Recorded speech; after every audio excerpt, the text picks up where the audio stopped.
Welcome to Local Edition on Time Warner Cable. I'm Steve Swatt with the Sacramento Report. In the next few minutes, we're going to talk about efforts at the state capitol to incentivize employers to hire troubled youth.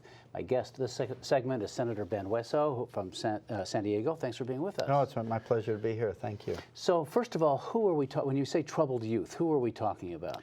I'm talking about kids. I'm talking about kids that have been convicted of a crime, that do their time. They come out of jail. We want them to come out of jail, reintegrate. We want them to get a job. Oftentimes they're told that if they behave and they go back into society that they'll be able to make a living, and oftentimes that's not true. Well, I would imagine the unemployment rate among this sector is astronomical. It's very high, and it's a reason why a lot of these kids end up back in prison.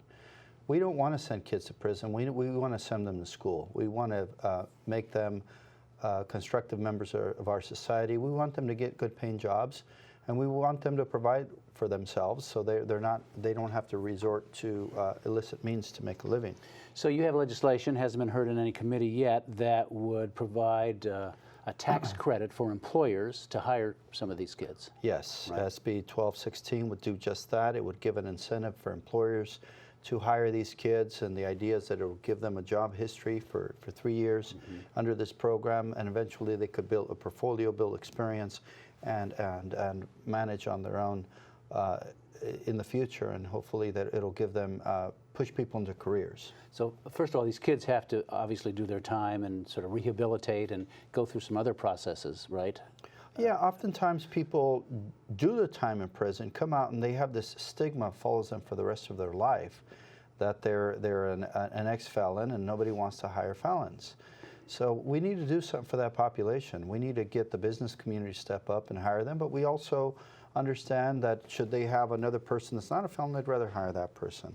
So we need to provide an incentive for business people to hire troubled youth, and this bill would do just that. I was reading the bill, and at least in it now, so far, there are some exceptions. It can't be temporary work. It's got to be full-time. No retail trade, right? And no food services industry, right. And no bars or nightclubs where there's nudity. So those businesses don't count. It mirrors the current enterprise zone legislation, right. And we're expanding that program. It's been reduced sharply, so I think there's a lot of potential to offer more services under this program. So we're basically taking the code as it's written and applying it to this specific social group. But I also believe that there's room to expand, into maybe retail or into food service when it conforms to the provisions of the wage guidelines already in the law. This law originally was added to attract businesses to California. That's why they don't include those in those industries. But this is a very specific population that needs help. So I think there's room, and that's the conversation I want to have the legislature about expanding the eligible businesses to be able to include those in retail. Briefly, I want to ask you about tax credits. Governor Brown last October vetoed 9 separate tax credits, and there are other tax credits going through the system now for seismic retrofit and housing and things like that.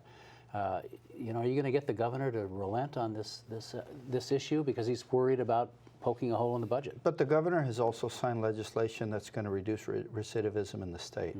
And this is not so much a bill that it creates a tax credit, but that it helps reduce recidivism. So in the future, it's going to save us a lot of money keeping these kids out of prison. All right, Senator Hueso, thank you very much for coming by and talking to us about this issue. We appreciate it. Thank you.